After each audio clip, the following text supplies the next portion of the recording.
خداوند کے زندہ کلام میں سے پیدائش کی کتاب اس کا 38 باب۔ انہی دنوں میں ایسا ہوا کہ یہودا اپنے بھائیوں سے جدا ہو کر ایک ادلامی آدمی کے پاس جس کا نام ہیرا تھا گیا، اور یہودا نے وہاں سوہا نام کی کسی کنعانی کی بیٹی کو دیکھا اور اس سے بیاہ کر کے اس کے پاس گیا۔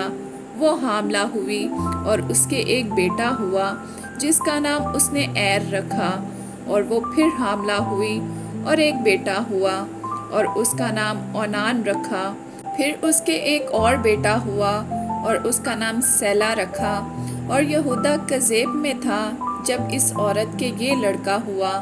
اور یہودا اپنے پہلوٹے بیٹے ایر کے لیے ایک عورت بیاہ لایا جس کا نام تمر تھا۔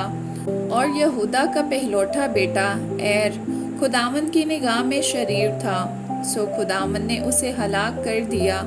تب یہودا نے اونان سے کہا کہ اپنے بھائی کی بیوی کے پاس جا اور دیور کا حق ادا کر تاکہ تیرے بھائی کے نام سے نسل چلے۔ اور اونان جانتا تھا کہ یہ نسل میری نہ کہلائے گی۔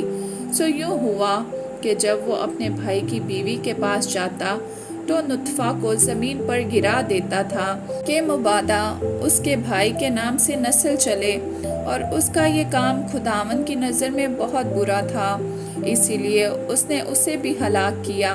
تب یہودا نے اپنی بہو تمر سے کہا کہ میرے بیٹے سیلا کے بالغ ہونے تک تو اپنے باپ کے گھر بیوہ بیٹھی رہ، کیونکہ اس نے سوچا کہ کہیں یہ بھی اپنے بھائیوں کی طرح ہلاک نہ ہو جائے۔ سو تمر اپنے باپ کے گھر میں جا کر رہنے لگی۔ اور ایک عرصہ کے بعد ایسا ہوا کہ سوا کی بیٹی جو یہودا کی بیوی تھی مر گئی، اور جب یہودا کو اس کا غم بھولا تو وہ اپنے ادلامی دوست ہیرا کے ساتھ اپنی بھیڑوں کی پشم کے کترنے والوں کے پاس تمنت کو گیا۔ اور تمر کو یہ خبر ملی کہ تیرا خسر اپنی بھیڑوں کی پشم کترنے کے لیے تمنت کو جا رہا ہے۔ تب اس عورت نے اپنے رنڈاپے کے کپڑوں کو اتار پھینکا اور برقع اوڑھا اور اپنے کو ڈھانکا، اور اینیم کے پھاٹک کے برابر جو تمنت کی راہ پر ہے جا بیٹھی، کیونکہ اس نے دیکھا کہ سیلا بالغ ہو گیا مگر یہ اس سے بیاہی نہیں گئی۔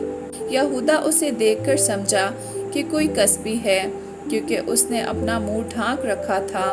سو وہ راستہ سے اس کی طرف کو پھرا اور اس سے کہنے لگا کہ ذرا مجھے اپنے ساتھ مباشرت کر لینے دے، کیونکہ اسے بالکل نہیں معلوم تھا کہ وہ اس کی بہو ہے۔ اس نے کہا تو مجھے کیا دے گا تاکہ میرے ساتھ مباشرت کرے؟ اس نے کہا میں ریوڑ میں سے بکری کا ایک بچہ تجھے بھیج دوں گا۔ اس نے کہا کہ اس کے بھیجنے تک تو میرے پاس کچھ رہن کر دے گا۔ اس نے کہا تجھے رہن کیا دوں؟ اس نے کہا اپنی مہر اور اپنا بازو بند اور اپنی لاٹھی جو تیرے ہاتھ میں ہے۔ اس نے یہ چیزیں اسے دیں اور اس کے ساتھ مباشرت کی، اور وہ اس سے حاملہ ہو گئی۔ پھر وہ اٹھ کر چلی گئی اور برقع اتار کر رنڈاپے کا جوڑا پہن لیا۔ اور یہودا نے اپنے ادلامی دوست کے ہاتھ بکری کا بچہ بھیجا تاکہ اس عورت کے پاس سے اپنا رہن واپس منگائے، پر وہ عورت اسے نہ ملی۔ تب اس نے اس جگہ کے لوگوں سے پوچھا کہ وہ کسبی جو اینیم میں راستہ کے برابر بیٹھی تھی کہاں ہے؟ انہوں نے کہا یہاں کوئی کسبی نہ تھی۔ تب اس نے یہودا کے پاس لوٹ کر اسے بتایا کہ وہ مجھے نہیں ملی، اور وہاں کے لوگ بھی کہتے تھے کہ وہاں کوئی کسبی نہیں تھی۔ یہودا نے کہا خیر، اس رہن کو وہی رکھے، ہم تو بدنام نہ ہوں۔ میں نے تو بکری کا بچہ بھیجا پر وہ تجھے نہیں ملی۔ اور قریباً 3 مہینے کے بعد یہودا کو یہ خبر ملی کہ تیری بہو تمر نے زنا کیا اور اسے چھنالے کا حمل بھی ہے۔ یہودا نے کہا کہ اسے باہر نکال لاؤ کہ وہ جلائی جائے۔ جب اسے باہر نکالا تو اس نے اپنے خسر کو کہلا بھیجا کہ میرے اسی شخص کا حمل ہے جس کی یہ چیزیں ہیں، سو تو پہچان تو صحیح کہ یہ مہر اور بازو بند اور لاٹھی کس کی ہے۔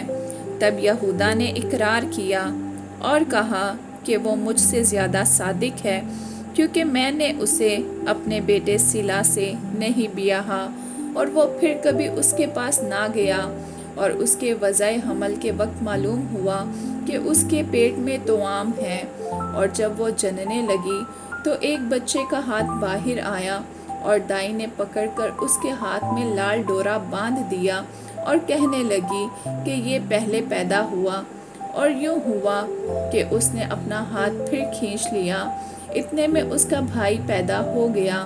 تب وہ دائی بول اٹھی کہ تو کیسے زبردستی نکل پڑا، سو اس کا نام فارس رکھا گیا۔ پھر اس کا بھائی جس کے ہاتھ میں لال ڈورا باندھا تھا پیدا ہوا، اور اس کا نام زارع رکھا گیا۔ آمین۔